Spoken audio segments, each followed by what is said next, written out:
सुखदं केवलं ज्ञानमूर्तिं द्वन्द्वातीतं गगनसदृशं तत्त्वमस्यादिलक्ष्यम् एकं नित्यं विमलमचलं सर्वधी साक्षिभूतं भावातीतं त्रिगुणरहितं सद्गुरुं तं नमामि। आप सभी को नमस्कार। धर्मधारा के सत्संग श्रृंखला में मैं तनुजा ठाकुर आपका हार्दिक स्वागत करती हूँ। हमारे श्री गुरु एवं वैदिक उपासना पीठ के प्रेरणा स्रोत परात्पर गुरु परम पूज्य डॉक्टर जयंत बालाजी आठवले एवं हमारे आराध्य देव भगवान शिव के चरणों में वंदन कर आज का सत्संग आरंभ करती हूँ। आज का विषय है प्रारब्ध के भोग सभी को भोगने पड़ते हैं। किसी व्यक्ति को जब दुख होता है तो वह सोचता है कि इस जन्म में हमने कोई ऐसे पाप कर्म नहीं किए हैं जिस कारण हमें इतना दुख हो। तो ध्यान रखें, जब दुख का कारण बुद्धि से समझ में ना आए तो इसका अर्थ है कि वह कष्ट आध्यात्मिक स्वरूप का है। आध्यात्मिक कष्टों के अनेक कारण हो सकते हैं, जैसे प्रारब्ध, पितृदोष, अनिष्ट शक्तियों के सूक्ष्म आक्रमण, ग्रह पीड़ा, वास्तुदोष, कुंडलिनी में बाधा, जादू टोना, मारण इत्यादि। परंतु किसी व्यक्ति को कोई कष्ट किस आध्यात्मिक कारण से हो रहा है यह कोई संत ही बता सकते हैं। सामान्यतः जिस कारण से वर्तमान युग में सभी को सर्वाधिक कष्ट हो रहे हैं वह है प्रारब्ध, अर्थात पिछले जन्मों के कर्मफल। हिंदू धर्म पुनर्जन्म के सिद्धांत को मानता है और हमारे श्री गुरु के अनुसार कलयुग में हमारे जीवन के 65% कष्टों के लिए हमारे पूर्वजन्म के कर्म उत्तरदायी होते हैं, जिसे यदि हम इस जन्म में भोगते हैं तो उसे प्रारब्ध कर्म कहते हैं। जिस प्रकार तुणीर से यदि बाण निकल जाए तो उसे रोका नहीं जा सकता है, उसी प्रकार ईश्वरीय विधान अनुसार प्रारब्ध के भोग को भी भोगने के सिवाय और कोई पर्याय नहीं होता और यह मात्र भोगने से ही नष्ट होता है। मात्र यदि कोई व्यक्ति योग्य प्रकार से साधना करे और उस पर उसकी कुलदेवता की या सद्गुरु की अत्यधिक कृपा हो तो उसके कष्ट की तीव्रता न्यून हो सकती है। सत्य तो यह है कि मात्र सद्गुरु ही प्रारब्ध की तीव्रता को न्यून करने की ही नहीं अपितु उसे पूर्णतः नष्ट करने की भी क्षमता रखते हैं, किंतु यह तभी संभव होता है जब कोई संपूर्ण शरणागत भाव से अपना जीवन गुरु एवं गुरु कार्य हेतु समर्पित कर देता है। आज अधिकांश हिंदू योग्य प्रकार से साधना नहीं करते हैं, इसीलिए प्रारब्ध की तीव्रता के कारण उनका जीवन अत्यधिक कष्टप्रद होता है। प्रारब्ध के कारण किसी व्यक्ति को किस प्रकार के कष्ट हो सकते हैं, इस संबंध में एक प्रेरक प्रसंग सुनाती हूँ। महाभारत युद्ध समाप्त होने पर धृतराष्ट्र ने भगवान श्री कृष्ण से पूछा, मैं जन्म से ही नेत्रहीन हूँ और उस पर मेरे 100 पुत्र मारे गए। हे भगवान, कृपया मुझे बताएं कि मैंने ऐसे कौन से पाप कर्म किए हैं जिसका मुझे इतना अधिक दंड मिल रहा है। भगवान श्री कृष्ण ने बताना आरंभ किया, पिछले जन्म में आप एक राजा थे। आपके राज्य में एक तपस्वी ब्राह्मण था। उनके पास हंसों का एक जोड़ा था जिसके 4 बच्चे थे। ब्राह्मण को तीर्थ यात्रा पर जाना था, परंतु हंसों की चिंता में वे नहीं जा पा रहे थे। उन्होंने अपनी चिंता एक साधु को बताई। साधु ने कहा, तीर्थ में हंसों को बाधक बनाकर अपना अगला जन्म क्यों व्यर्थ करते हो? राजा प्रजा पालक होता है, तुम और तुम्हारे हंस दोनों उसकी प्रजा हो। हंसों को राजा के संरक्षण में रखकर तीर्थ को जाओ। ब्राह्मण हंस और उसके बच्चों को आपके संरक्षण में छोड़ तीर्थ को गए। आपको एक दिन मांस भक्षण करने की इच्छा हुई। आपने सोचा, अनेक जीवों के मांस का भक्षण किया है, परंतु हंस का मांस कभी सेवन नहीं किया है। आपने हंस के 2 बच्चे भुनवाकर खा लिए। आपको हंस के मांस का स्वाद लग गया और हंस के एक एक कर 100 बच्चे हुए और आप सबको भक्षण करते चले गए। अंततः हंस का जोड़ा मर गया।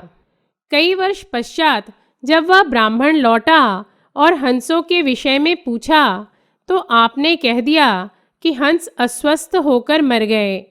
आपने तीर्थ यात्रा पर गए उस ब्राह्मण व्यक्ति के साथ विश्वासघात किया, जिसने आप पर अंधविश्वास किया था।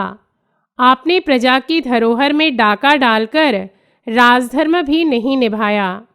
जिह्वा की तृष्णा के लोभ में पड़कर हंस के 100 बच्चे भूनकर भक्षण के पाप से आपके 100 पुत्र हुए, जो लोभ में पड़कर मारे गए।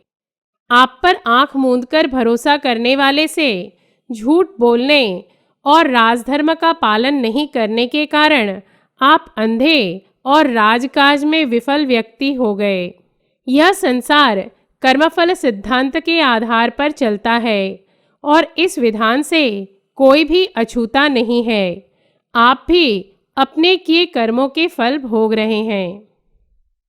इस कथा से आपको यह ज्ञात हो गया होगा कि प्रत्येक व्यक्ति को उसके कर्मों के फल भोगने ही होते हैं। मात्र योग्य साधना करने से ईश्वर हमें उन कर्मों को भोगने की शक्ति प्रदान करते हैं। प्रारब्ध के भोग को न्यून करने हेतु यदि आपके जीवन में सद्गुरु ना हो, तो अपने कुलदेवता की साधना करें एवं कुलाचार पालन करें। कलयुग की योग्य साधना नाम संकीर्तन योग है।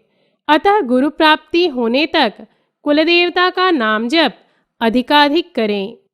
सामान्य हिंदुओं को होने वाले कष्टों के संबंध में जब मैंने आध्यात्मिक शोध किया, तो पाया कि जो लोग अपने मूल ग्राम को छोड़ देते हैं एवं कुलदेवता की साधना भी नहीं कर पाते हैं, ऐसे लोगों को अनेक बार कुलदेवता प्रकोप होता है, अर्थात उनके कुलदेवता उनसे रुष्ट होते हैं, जिस कारण उनके जीवन में आध्यात्मिक स्वरूप के कष्ट होते हैं। अतः अपने मूल ग्राम को कभी ना छोड़ें। चाहे आप भारत के किसी महानगर में बसे हों या विदेश में रहते हों, किंतु वर्ष में 1 या 2 बार अपने कुलदेवता के स्थान पर अपने कुटुंब के सदस्यों के साथ अवश्य जाएं एवं उनसे आशीर्वाद लें। साथ ही कुलाचार का पालन करें। इससे कुलदेवता का संरक्षण कवच आप पर एवं आपके कुटुंब के सदस्यों पर निर्माण होता है और यह संस्कार अपनी अगली पीढ़ी को भी दें, जिससे आपके वंश पर कुलदेवता की कृपा सतत रहे। कुलदेवता पृथ्वी तत्व से संबंधित देवता हैं, इसीलिए यदि हम उनकी योग्य प्रकार से साधना करते हैं तो वे त्वरित प्रसन्न होते हैं और हमें अनुभूतियाँ देते हैं। अतः प्रतिदिन की पूजा में एक पुष्प अपने कुलदेवता के नाम से भी अवश्य चढ़ाएं और उनसे अपने कुल के सदस्यों पर कृपा बनाए रखने हेतु आर्तता से प्रार्थना करें। यदि आपने अनेक वर्ष उन्हें दुर्लक्ष्य किया है, तो उनका ध्यान कर उनसे इस प्रकार क्षमा याचना करें। हे कुलदेवता, जाने अनजाने मुझसे, मेरे कुटुंब के सदस्यों से एवं हमारे पूर्वजों से यदि आपकी उपेक्षा हुई है, तो इस हेतु हम आपसे क्षमा मांगते हैं। आप हमें अपनी संतान समझकर क्षमा करें और हम पर अपनी कृपा बनाए रखें तथा हमारा यथोचित मार्गदर्शन करें। हम आपके शरणागत हैं। इस प्रकार की क्षमा याचना एवं प्रार्थना से कुलदेवता प्रसन्न होते हैं और उनकी कृपा कार्यरत हो जाती है। यदि आपके मूल ग्राम में कुलदेवता का देवालय जीर्णावस्था में हो, तो उसका जीर्णोद्धार करें। उसमें नियमित पूजा और आराधना हो, इस हेतु एक पुरोहित को नियुक्त करें। एवं उस मंदिर की देखभाल हेतु यथासंभव आर्थिक सहयोग दें तथा कुल के सभी सदस्यों को इस संबंध में प्रबोधन करें। कुल देवता में कुलदेव और कुलदेवी दोनों ही आते हैं। यदि आपके यहाँ मात्र कुलदेव हो या कुलदेवी हो तो उन्हीं की आराधना करें, और दोनों हो तो पूजा इत्यादि दोनों की ही करें, किंतु नाम जप कुलदेवी की ही करें, क्योंकि कुलदेवी के तत्व से हमारे सूक्ष्म पिंड के तत्व अधिक मेल खाते हैं। और कहते हैं ना कि माँ को प्रसन्न करना अधिक सरल होता है। कुल देवता की साधना पूर्ण होने पर आपके जीवन में सद्गुरु का पदार्पण स्वतः ही हो जाता है।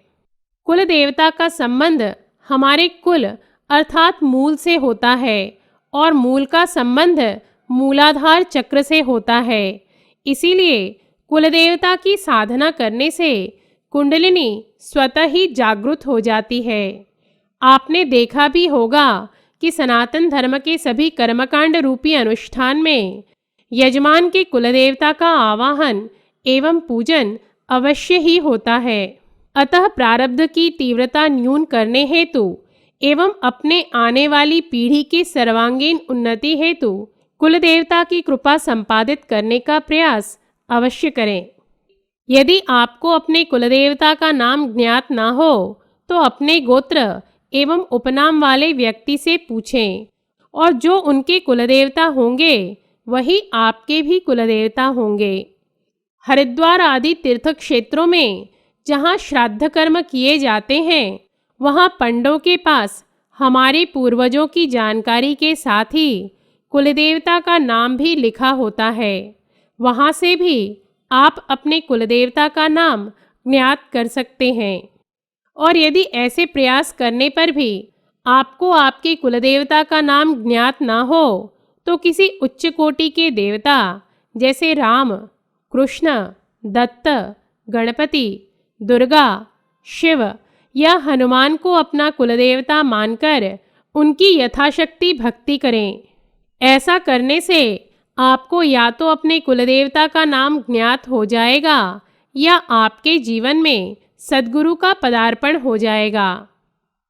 आज संपूर्ण समाज पितृदोष के कष्ट से पीड़ित है, अतः कुलदेवता की आराधना के साथ ही कष्ट की तीव्रता अनुसार 2 से 6 घंटे श्री गुरुदेव दत्त का जाप करें एवं शेष समय अपने कुलदेवता का ही जाप करें। कुलदेवता और पितर के प्रसन्न रहने से गृहस्थ जीवन सुखी रहता है और गृहस्थ साधक आध्यात्मिक प्रगति के उत्तरोत्तर चरणों को स्वतः ही साध्य करते जाते हैं। हमारे हिंदू धर्म में इसीलिए कुलदेवता और पितर को प्रसन्न रखने हेतु बताया गया है, किंतु धर्मग्लानि और हिंदुओं के स्वार्थी और भोगवादी होने के कारण वे सामान्य धर्म पालन को भी ढकोसला मानने लगे हैं और इसी कारण आज उनका जीवन इतना कष्टप्रद है। अन्यथा सनातन धर्म में इतने सुंदर विधान हैं कि हिंदू यदि योग्य प्रकार से धर्म पालन करे तो उसका प्रारब्ध कितना भी तीव्र क्यों ना हो वह अवश्य ही आनंद में रह सकता है। अतः धर्म पालन कर अपने जीवन को सुखी बनाएं एवं अध्यात्म में प्रगति कर अपने जीवन के मूल उद्देश्य अर्थात ईश्वर प्राप्ति की ओर अग्रसर हों। इन्हीं शब्दों के साथ हमारे श्री गुरु परम पूज्य डॉक्टर आठवले एवं भगवान शिव के चरणों में कृतज्ञता व्यक्त कर आज का सत्संग समाप्त करती हूँ। धर्म और अध्यात्म से संबंधित धर्मधारा के सत्संग श्रृंखला में हम नए तथ्यों के साथ पुनः उपस्थित होंगे। तब तक के लिए नमस्कार। जयतु हिंदू राष्ट्रम। ॐ पूर्णमदः पूर्णमिदं पूर्णात् पूर्णमुदच्यते पूर्णस्य पूर्णमादाय पूर्णमेवावशिष्यते।